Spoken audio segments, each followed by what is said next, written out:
Hey guys, welcome back to another Cherry Challenge cake. The cake challenges pop up every other month when the Brigadiers vote for a chosen theme. This time they voted for teal and yellow, and this was the mood board we put together. I just created a small single tier to match the theme, so let's jump straight in with the tutorial, and don't forget to stick around to the end of the video to vote on the Brigadiers' individual pieces. So firstly, I'm going to make some white chocolate ganache.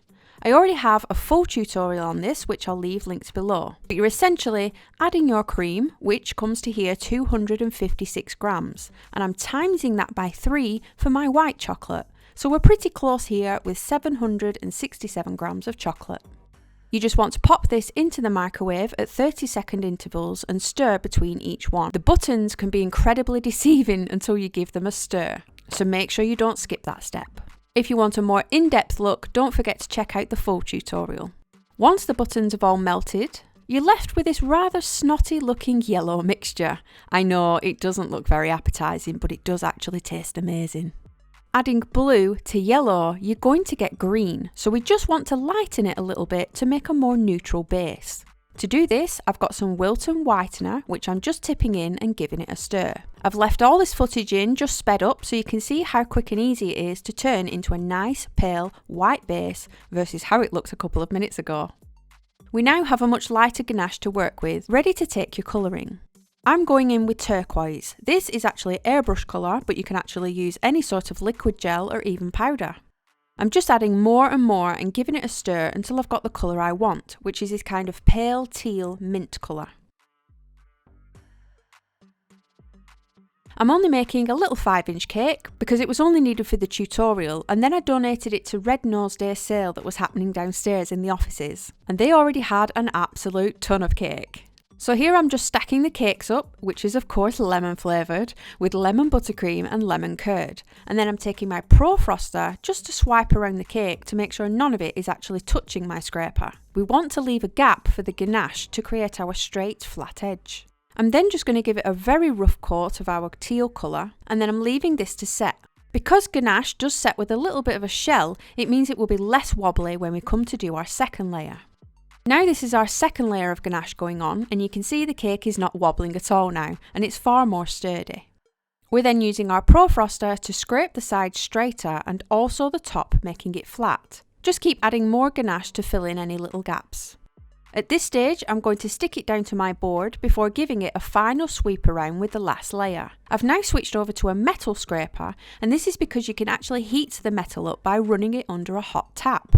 Just dry it off and give it a quick wipe, and I'm using it to smooth that last layer of ganache. The heat will gently melt your chocolate to give it a nice smooth finish. I'm then just scraping off any overhang from the top, and you're left with a cake that looks a little bit like a perfectly buttercreamed cake, but it's in fact ganache.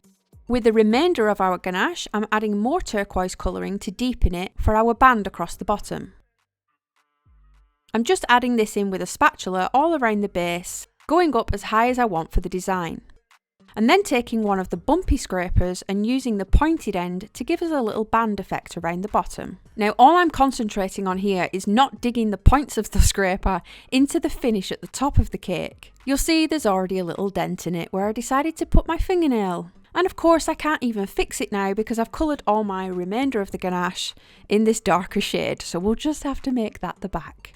I'm not going to lie, the first 2 scrapes are going to look horrendous. But keep going, I promise it will look better. All you're doing is scraping the shape in and then adding more ganache where there's holes and gaps. You will eventually see the bands starting to fill out and take shape. I'm going for kind of the fault line look where it's just rough across the top. I just want my bands nice and clean. This is a metal scraper too, so you can also heat this up for a better finish. Once the bands have dried and set a little, I'm then going in with the same colour to cover my board.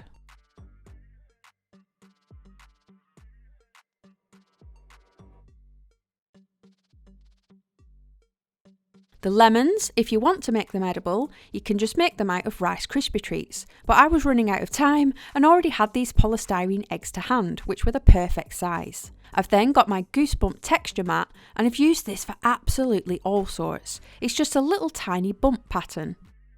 I'm just taking some of my lemon sugar paste and pushing my polystyrene egg into the centre of it. My paste is soft and pliable enough not to need any water or glue, but feel free to add some if you need it. Once it's fully encased, I'm then rolling it between my hands to get rid of any seams and lumps, and you'll see it now looks a bit like a giant yellow egg. To turn this into a lemon, you just want to gently start pinching around the top at one end to create that little point, and also do the same on the other end. I've just made one slightly larger than the other.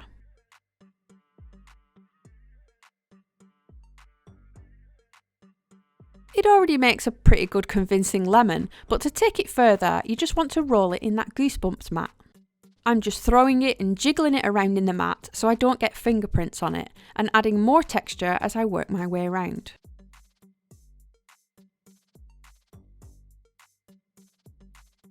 Once your lemon is all covered, I'm then sticking it to the top of the cake with a little bit of water, as our sugar paste is still soft. I'm then taking the sharp end of the Dresden tool and marking in a cavity at the end of our lemon, and also a little point at the back. I'm going to fill this cavity with a small round circle of pale brown sugar paste, just dabbing it in there and giving it some texture. If you have a real lemon to hand, you can just copy what yours looks like. You also want to make another one for the base, and to be honest, had I had real lemons to hand that I hadn't already zested at home for the cake, I would have probably just put real ones on there to save time. Finally, I'm dusting the points of the lemon with some green watered down dust. You can either dry dust yours, but I've just added a little bit of water to mine to make it a watercolour paint and adding it to look a bit more realistic. I then found a couple of sprigs of leaves in my flower basket.